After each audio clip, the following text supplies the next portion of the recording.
Has this ever happened to you? Well, chances are, if you ride a big bike and it hasn't yet, it will at some point. Most likely, it's going to happen when you're standing still, because that's the most unstable time for a large motorcycle.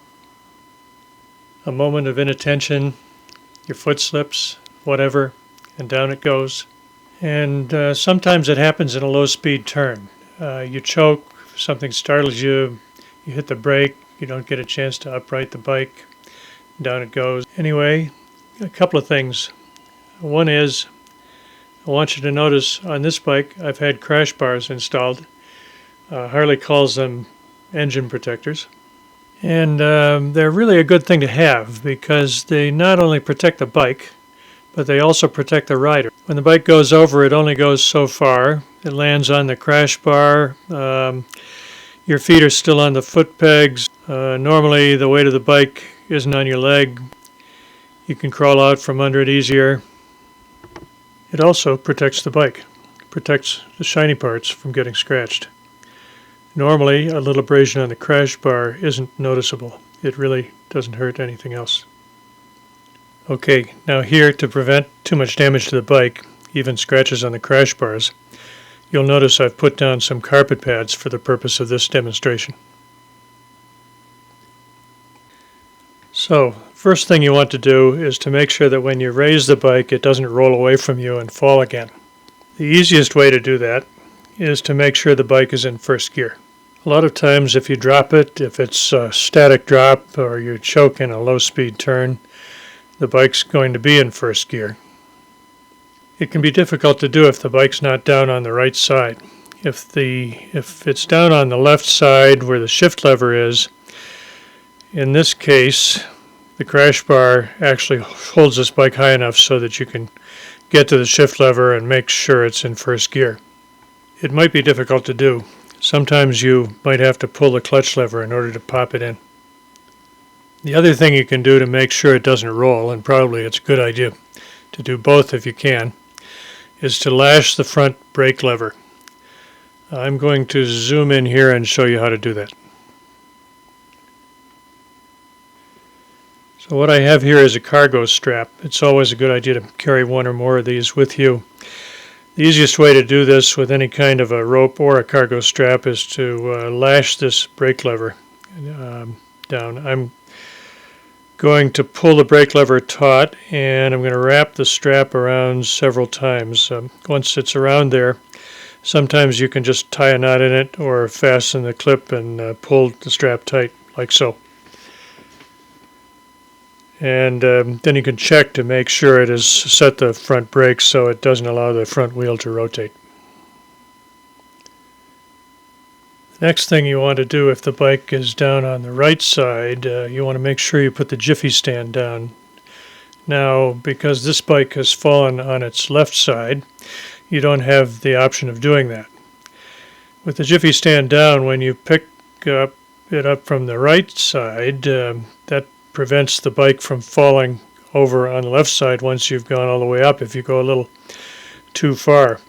When you pick the bike up from the left side, like this one, you're just going to have to be careful when you get it vertical that you don't push it over too far. You have to get it vertical, then carefully put the jiffy stand down and bring the bike back over.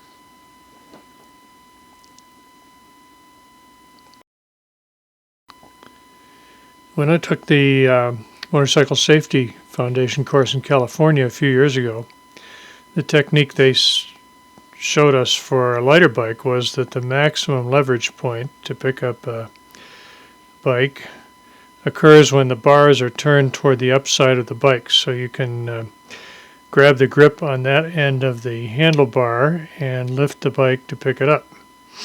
That also seems to work for this bike, which weighs a bit more than 700 pounds. I can feel the handlebars flex a bit, but it's up, and then carefully put down the jiffy stand to hold it.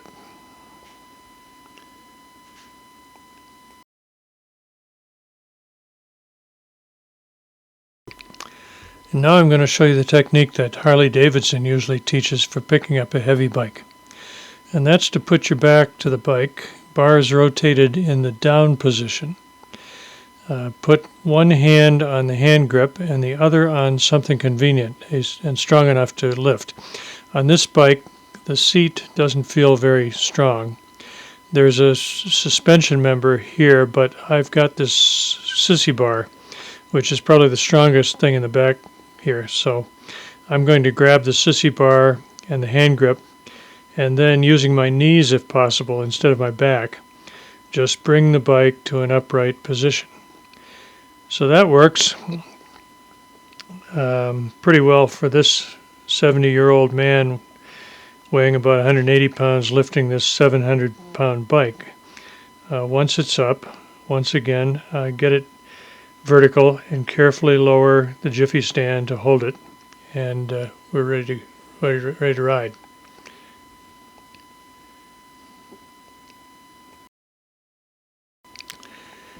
Okay, here's a much bigger problem. This beautiful 2012 Ultra Classic Electra Glide weighs over 900 pounds, and we're going to put it down and see what it takes to pick this one up.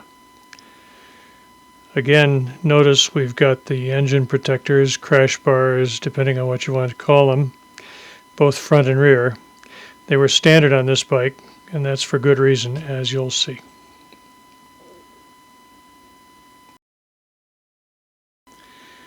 Okay, so this bike's down on the crash bars. It's down probably a little less than 45 degrees toward the ground. The higher the angle, the easier it's going to be to pick it up, but I doubt that I can even budge this bike. I've tried it before without someone to help. I'll try the MSF technique.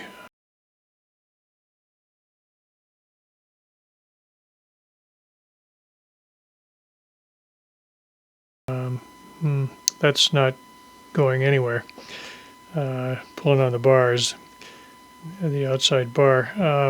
The Harley technique, putting my back to the bike and grab something substantial, the passenger assist handle works, but maybe this rear crash bar is better.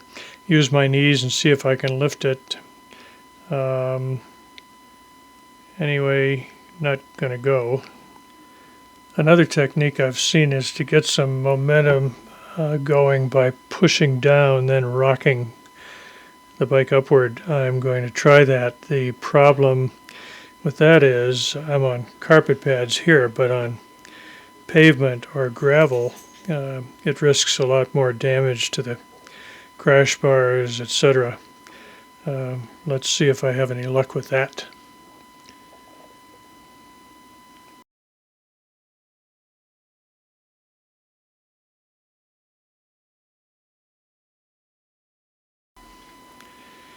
Okay, I think probably if I rocked it like this, I could probably get it up, but I'm not going to force the issue at this point.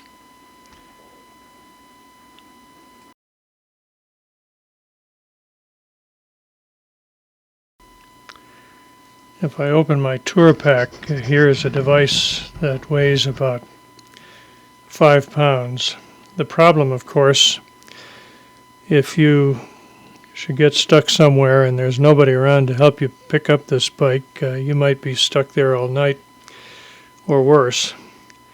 So this is a little accessory jack. It's a 1-ton scissor jack that I bought on Amazon.com for about $15. Just search for 1-ton scissor jack and you should find it. And I made a slight modification to it. I drilled 3 holes and I cut a piece of 1/8 inch thick aluminum plate and made a little notch bracket that I fastened to the top of the jack with 3 machine screws. The purpose for that is to keep it from slipping when I put it against the bike, so that I can lift the bike, but it keeps the jack from slipping from side to side accidentally.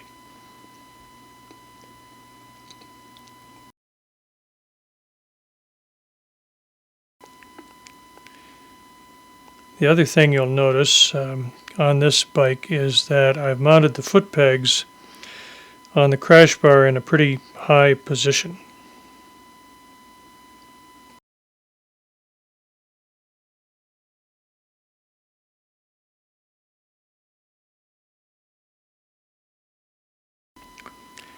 The position of the foot pegs on both sides is pretty much as high as I could get them on the forward crash bars. The reason for that is to be able to have enough clearance to slip this scissor jack underneath there when it's in the full down position.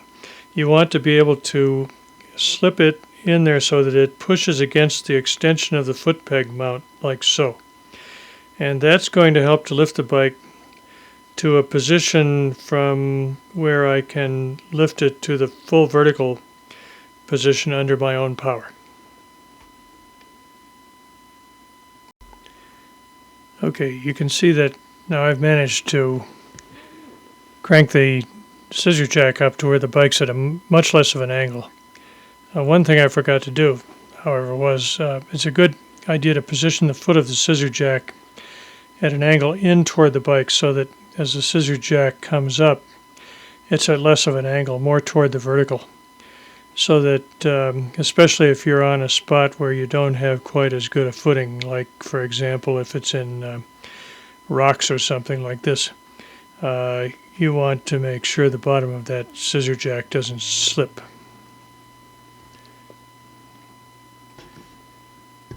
Okay, my wife Eileen just showed up, and before I show you the other technique for lifting this thing, I'm going to show you what happens when you've got two people working on it.